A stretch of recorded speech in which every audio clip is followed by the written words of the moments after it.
So Nitin, Yeah. say hi. Hey, Tony. Oh, we've started, is it? No, 3, 2, 1. Kushka. What is Kushka? How did that name come about? Winner, Kushka dinner. I don't know how the name came about, by the way. Kushka is what? Like just biryani's rice. Yeah, but not plain rice. It has to have We've been cooked in already encroached on Masala Lab territory. We haven't even mentioned Mayad reaction, so.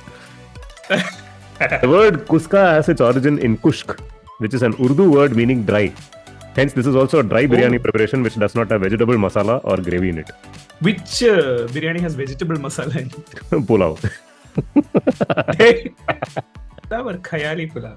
I don't know. I've never heard of it. What is that? Khayali pulao. You know, Hindi phrase like that translates to castles imaginary in the rice. Imaginary rice. Correct. Castles in the air, basically. Oh, it's called khayali Like pulao. there should be a word for that, no? When you make a meal with all the leftovers in the fridge. Yeah. The leftovers. Have you seen the show Leftovers? Leftover lasagna. No, I haven't. Do you know the story of Hello to the Queen or No. Shalom Malaka? In Hampi or Goa, whatever, there were like a couple of Israeli tourists who were like stoned and like came off to one restaurant and they basically wanted some munchies. And like there's nothing left, right? Like it was like very late in the night. So this fellow looked at whatever was left in the fridge or the kitchen and like mixed everything together. Basically, a couple of Mari biscuits, I think ice cream, maybe some banana, whatever. So basically, he ate it and he was like so impressed. He said, Shalom Malaka, like hello to the Queen. So Okay. this is a popular dessert you'll find Sounds like across banoffee pie. Goa and Hampi. Huh? Okay. Banoffee pie. You mentioned all the ingredients of banoffee pie. It's in your subliminal mind. What can you banoffee? Banoffee pie. Moving into the main course of the first episode of Leftover Lasagna. Tony. But what is this show about? What are we here for? What we here for? What do you think are your team's chances in the Cup? We here to win. To win the World Cup? What as we here for? Yeah. We here for discussing, looks like we'll pick a topic once a week, typically. And we will talk about that topic for a while and hopefully come out with a 10-minute video that is interesting, at least to us. Let's put it that way. Yeah. Or improves our video editing skills drastically because we'll have to chop it up. The main topic of the day is South Indian vegetarian food, which Tony has very strong thoughts about. Please, Tony, tell us about your fascination for South Indian vegetarian food, specifically the Bangalore Thindi, which involves people going out on Saturday mornings around the streets of Bangalore, places like Rameshwaram Cafe, where they get dollops of pongal, vada, dosa, sweet sambar, chutney, chitranna, etc., and post photos on Instagram. Tell us about this. Best place to start talking about it. Bought a Gavaskar trophy from a few years ago. Washington Sundar put down a performance for the ages. Or Harsha Bhogle was very confidently saying that in their house today, there will be a special delicacy made, Chakra Pongal, authentically. How would Harsha say Chakra Pongal? Chakra Pongal. Shane Warne was still alive, who was probably the definition of box office, right? And he was like, okay, you've been speaking about this for a while. What is Chakra Pongal? And Harsha, who's not expecting this question, is basically looking for ingredients. I'm guessing he Googles and basically he says it is jaggery mixed with rice or something. Yeah. And so Shane Warne is basically like, so it's rice. So it's rice. Yeah. The whole fascination around this subculture, actually it's not a subculture, it's a dom culture, right? That exists on social media and otherwise, which is obviously dominated by a small set of people. It's quite amusing too. Again, I have to state that at this point, we're not yucking another person's yum. I'm just saying that if you've sort of expanded your knowledge of cuisine or tried a certain amount of things, it's okay, man. I mean, yes, a comfort meal, maybe you have a dosa or an idli, but it's definitely not something you're putting on a bucket list if you've lived enough and tasted enough food, right? So that's basically the origin of my sort of strong pushback against this subculture. So in the way that if you want to wake up and go for a morning run, yeah, great. I mean, good for you. But in the valorization of such a banal activity, I mean, this will combine two of my pet hates, right? One is running, the other is Thindi. And like running for Thindi, probably like whatever comes. So my analogy being that Yeah. running is great for the person who's running it. Tindy is probably great for the person who's enjoying it, but it's definitely not an Instagrammable activity, right? It's like the baseline of what physical activity or like food can be. So, since you mentioned three activities now, running, Tindi, and Instagram, these three activities actually kind of encapsulate the evolution of the human race itself. Oh, wow. Let me explain. So, I don't know if you've read the book Born to Run. I'm sure I would have recommended it to you at some point, multiple times. If not, please take this as a recommendation. We will leave a link in the show notes. It's a book by this person called Christopher McDougall, who was a journalist, researcher who went to South America to follow, running tribes that live over there. What he uncovers through the course of the book is that the fundamental advantage that the human race had in an evolutionary sense over all its predators and what was its chosen prey back in the day was the fact that human beings are endurance runners, right? And there's a lot of research around this now because human beings are the only mammals that are capable of running for very long periods of time. Typically, you can just tire them down. Yeah, tire down. Human beings used to tire out, their deers and gazelles and whatnot. And hunter-gatherer phase, where human beings typically used to eat berries and it didn't matter that you didn't eat for days. You could just run for exactly days. You could run and meals would come in sudden spurts, right? You would have a massive treat on a particular day when the hunt has been completed, and you would probably eat a deer over a period of few days, but you would suddenly come across a bunch of fruit or berries that have fallen off from a tree, right? So by the way, the first deerness allowance. That was the first what is that? Shalom alaka. Multiple sweet things would just be placed in front of you and you would enjoy yourself.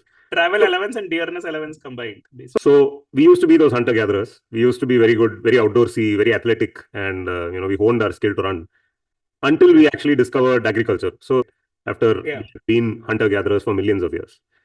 10,000 years back, we figured out that that's when everything went to shit. Everything literally went to shit. The human body's skeletal structure started changing. We were actually not designed to do this repetitive plowing and tilling of lands, this predictable, boring labor, etc. We were not designed to do that, but we were sort of tempted by the choice of having very predictable flow of food, which is what agriculture. Is this a metaphor for the Instagram algorithm? Yeah, it could be. Little doses of dopamine coming your way. We really started consuming grains and everything else only 10,000 years back. Our teeth weren't designed for it. We used to have bigger teeth. We used to have sharper canines, the ancient human beings. All of that started changing. Our entire skeletal structure started changing the last 10,000 years. But lactose intolerance amongst all mammals is the norm.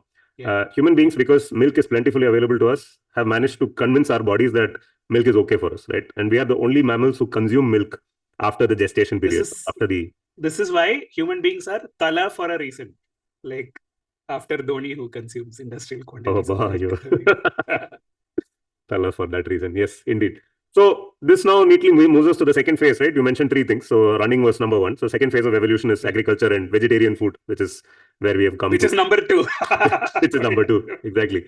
Now, every problem that now there's a lot of science around why we have body ache, why we have diseases. Everything is some form of inflammation, right? The body is acting out some kind of issue with what you're putting into the body, either in the form of thoughts or in the form of food. Typically, those are the only two ways in which you consume stuff. And so all this type 2 diabetes, for instance, right, is a great example of a lifestyle disease. We are now beset with these lifestyle diseases all around us because of the kind of industrial quantities of industrialized food that we are consuming these days, eating 3 times a day, etc., etc. Especially now in the last, in the knowledge era, so to put it, where most people beyond a certain stage of affluence are really doing knowledge work with very little physical labor. The whole habit of having food 3 times a day, typically with a lot of grains and sugars as part of it, is completely, I would say, poorly designed diet choice that human beings are putting themselves. And it's one of the reasons why we have all the lifestyle diseases that we do. Hey, so our fears of if the machine will take over are actually unfounded because the machines have already taken over long ago and given us lifestyle diseases. That's a very good. By doing all our work and like. Indeed, yeah. That's a wonderful and dark observation. Yes.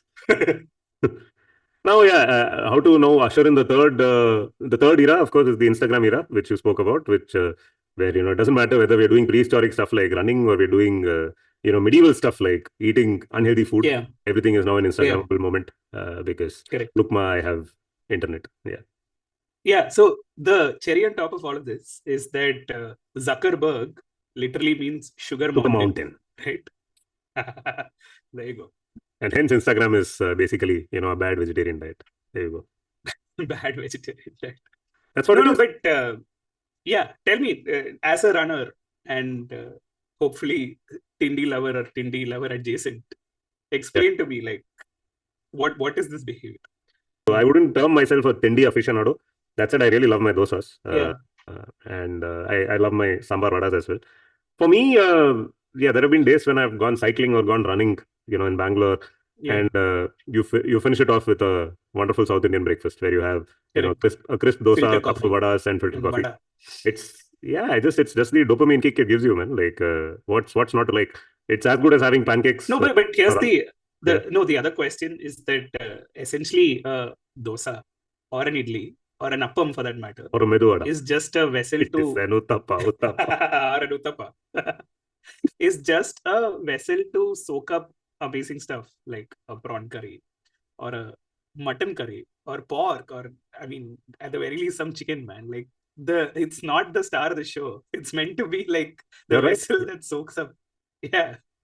No, so see, left to my own devices, if I did not have to consume, some amount of fiber and vegetable nutrients through the day, my diet would probably just be meat. It's just that I need to account for the fact that I need bowel movements to happen. That's the only reason why I take, any stuff that is not meat in my diet. This fact. No, but here's the thing, right? Like, what doesn't get accounted for in the culture or subculture is the fact that most of South India, Tamil Nadu, Kerala, Andhra, Karnataka, is actually highly non-vegetarian. Right? So, like, when my dad first moved to Tamil Nadu, he was in rural Tamil Nadu, somewhere in Madurai or Theni or one of those places. And like, he's like, okay, first time I'm away from Kerala, let me have something, that won't upset my stomach. And he was asked by, this like, whoever was taking care, saying, sir, what do you have for dinner? And he said, just get me chapati and vegetable curry. And like, he got chapati and a mutton curry with some potato in it. And he's like, what is this? Like, I asked for vegetable curry. He's like, yeah, curry, they have put vegetable, I've added potato. So curry there literally means mutton. Right? It's not, it's not CORRY curry, it is KARI curry. It's KARI, yeah, correct. No, but like your representation on social media is not equal to sort of popular choice of food either. Right? No, it's not. It's not. But I mean, you're right. The South India, especially Kerala and Tamil Nadu, I think is a close fast follower, are very, very high on meat consumption. And generally, there is a wrong perception that South Indian diet is vegetarian diet. It's completely wrong. But you're right. The whole South Indian breakfast concept that is valorized in the Tindi runs is largely a Brahmin construct, right? In fact, a lot of the restaurants in that serve these kinds of dishes in Bangalore also claim to be Brahmin establishments. They actually have the word Brahmin in their names itself. It's true both in Karnataka that I've noticed as well as in Tamil Nadu. There's this concept of a military hotel. So the armed forces. Yeah, in Bombay also. It's either Hindu hotel or military hotel. Yeah. Exactly. So since the people in the armed forces were the ones who would eat meat because they need the energy or the jigger and consume alcohol. Yeah, but these are not bars. These are definitely most certainly not bars. These are just restaurants that typically serve chicken and mutton, right? But the term military restaurant is basically proof to you.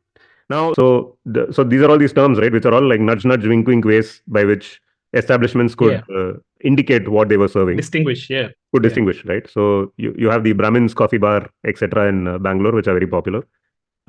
You also have this Shaivam, Ashaivam and military that I mentioned, right? You also have the concept of pure veg restaurant. So pure veg. A veg restaurant already indicates that the place is not going to serve you non-vegetarian food, right? So you might wonder, what should be a pure veg restaurant?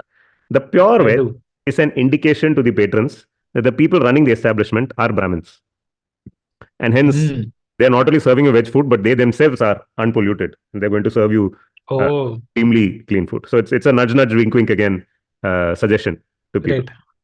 Yeah. No, but I mean, even today, right? Like, forget this Puritan aspect. I feel like the Indian diet, on average, is extremely out of whack with the times that we live in, right? Like, if you have a certain amount of privilege of income and ability to choose foods, your food habits should change accordingly, which it doesn't, right? Like, your food is still about 80% carbs, and like, even the vegetables are like deep fried in oil and shit like that. And this, see, actually now with, again, here we have to thank Instagram and social media, at least in my case.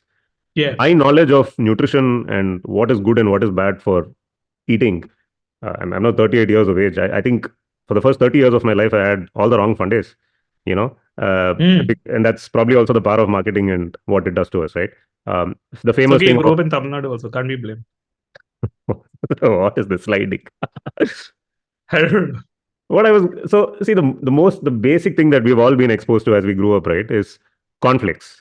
We were all told that cornflakes with milk is extremely healthy breakfast, right? Which was just that one company, Kellogg, coming up with a marketing campaign to position their food as healthier than the prevalent breakfast at that time in the West, which was bacon and eggs, which by the way is an extremely healthy breakfast because it's high on protein, it's high on red meat, it gives you all the minerals, vitamins, whatever you need. It sets you up beautifully for the day, and it does not give you a sugar spike, unlike cornflakes, which typically people add milk and sugar to when they eat, right? The lactose in the milk alone is not enough, so you add additional table sugar to it, apart from corn itself, which is basically glucose. So it's just a triple whack sugar hit that you get in the morning.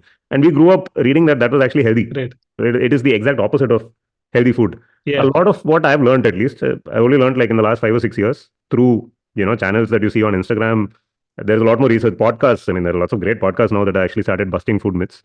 And even this whole thing about how the diet, especially the Indian diet with high carb, is fully inverted to the needs of human beings is something that I've only learned in the last few years. Right? We are just with the 3 times human beings with the lifestyle that human beings currently have. Yeah, especially so. But I mean, that again, right? So even if you go back to the hunter-gatherer phase, where our lifestyles were very different, we were not eating all the carbs that we were eating. We started eating carbs because they became available, and then our lifestyle involved actually farming and tilling land, which maybe briefly necessitated us to eat all the carbs that we were eating. But then we have now gone away from that. So there's definitely no need to continue to consume carbs in those industrial quantities that we continue to.